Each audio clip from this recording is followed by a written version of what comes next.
मुस्लिम पक्ष को नोटिस जारी किया है। सुप्रीम कोर्ट ने मुस्लिम पक्ष से 2 हफ्ते में जवाब मांगा है।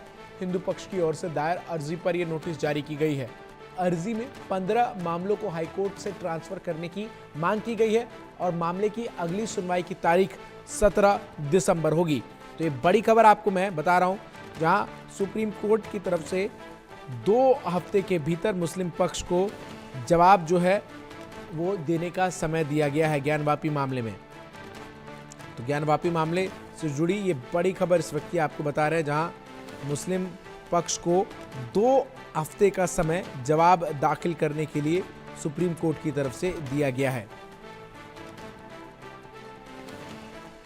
तो तस्वीरें आपको बता रहे हैं किस तरीके से मुस्लिम पक्ष की तरफ से।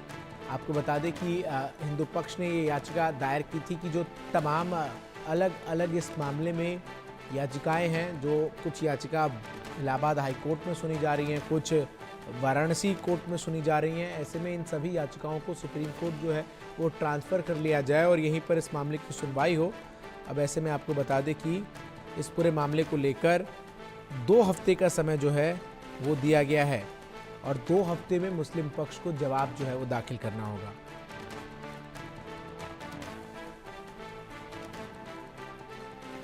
मामले की अगली सुनवाई 17 दिसंबर को होगी। तो ज्ञानवापी मामले से जुड़ी ये बड़ी अपडेट इस वक्त को आपको हम दे रहे हैं, जहां ज्ञानवापी मामले में आपको बता दूं कि सुप्रीम कोर्ट ने 2 हफ्ते का समय मुस्लिम पक्ष को दिया है। ज्ञानवापी मामले में सुप्रीम कोर्ट ने एएसआई और मस्जिद प्रबंधन को नोटिस जारी किया है। ये भी इस मामले में अपडेट मैं आपको दे रहा हूं। वाराणसी के काशी ज्ञानवापी विश्वनाथ मस्जिद मामले में सुप्रीम कोर्ट ने ज्ञानवापी मस्जिद प्रबंधन समिति और एएसआई को मस्जिद के अंदर वजूखाने क्षेत्र के सीलबंद क्षेत्र का सर्वे करने को लेकर नोटिस जारी किया है। आपको बता दूं कि इस पूरे मामले में नोटिस जो है वो जारी किया गया है। संभव शर्मा हमारे सहयोगी अधिक अपडेट्स के साथ इस खबर पर हमारे साथ तमाम अपडेट्स के साथ जुड़ रहे हैं। संभव, कौन कौन से मामलों को लेकर जो अर्जी है वो दाखिल की गई थी हिंदू पक्ष की तरफ से, और 2 हफ्तों के नोटिस में किन किन बातों का जवाब जो है वो मुस्लिम पक्ष को देना है और एएसआई को किस बात का जवाब देना है? जी बिल्कुल, ज्ञानवापी मामले में एक बड़ी सुनवाई सुप्रीम कोर्ट में आज हुई, जहां पर जस्टिस सूर्यकांत की बेंच ने नोटिस जारी किया। ये हिंदू पक्ष की अर्जी थी। अब ये क्या अर्जी थी? ये अर्जी थी कि archaeological survey of India ASI का सर्वे हो कथित शिवलिंग पर, और इस अर्जी को लेकर हिंदू पक्ष सुप्रीम कोर्ट गया। इसके लिए सुप्रीम कोर्ट ने मुस्लिम पक्ष और साथ ही साथ एएसआई दोनों को नोटिस जारी किया। अब इन दोनों ही पक्षों को, एएसआई और मुस्लिम पक्ष को, 2 हफ्ते के अंदर जवाब दाखिल करना है।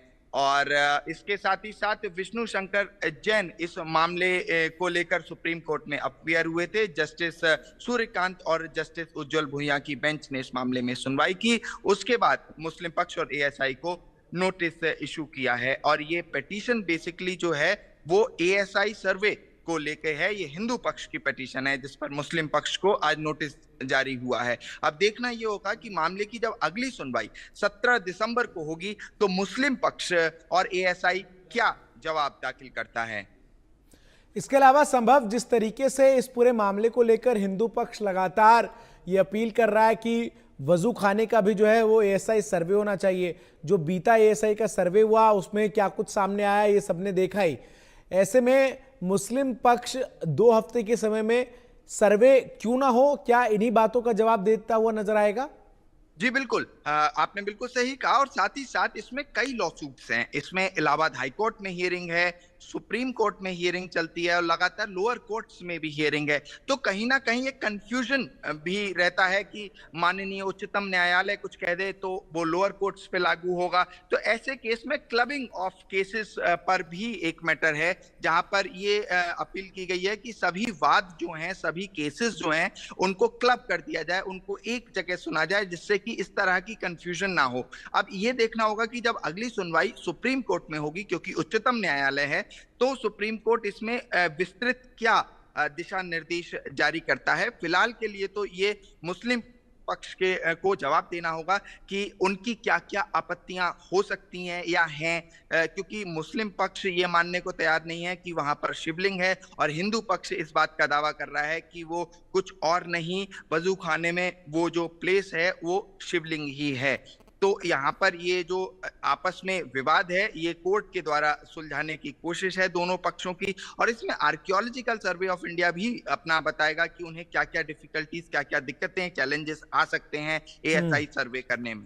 बिल्कुल। और इस पूरे मामले को लेकर लगातार एक पॉइंट जो आपने बताया वो भी है कि इस पूरे मामले में जहां बनारस की जिला अदालत में सुनवाई एक तरफ चल रही है, दूसरी तरफ इलाहाबाद हाईकोर्ट में भी सुनवाई चल रही है, तो जो कुल 13, 14, 15 अर्जियां हैं उन सभी को एक साथ सुप्रीम कोर्ट में ट्रांसफर करने की भी बात हिंदू पक्ष की तरफ से कही जा रही है।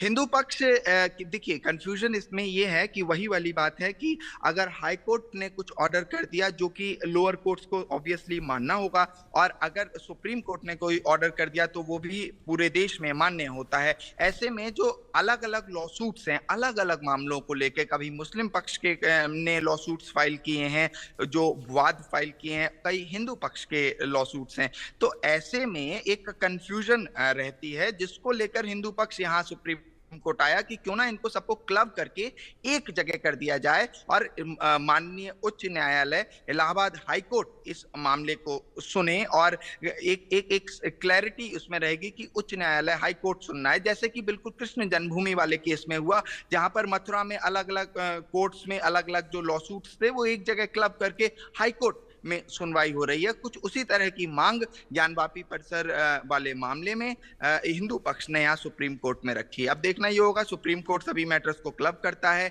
या इलाहाबाद हाई कोर्ट ये अपना एक स्टैंड लेता है कि सभी मैटर्स को क्लब करके एक जगह सुना जाए।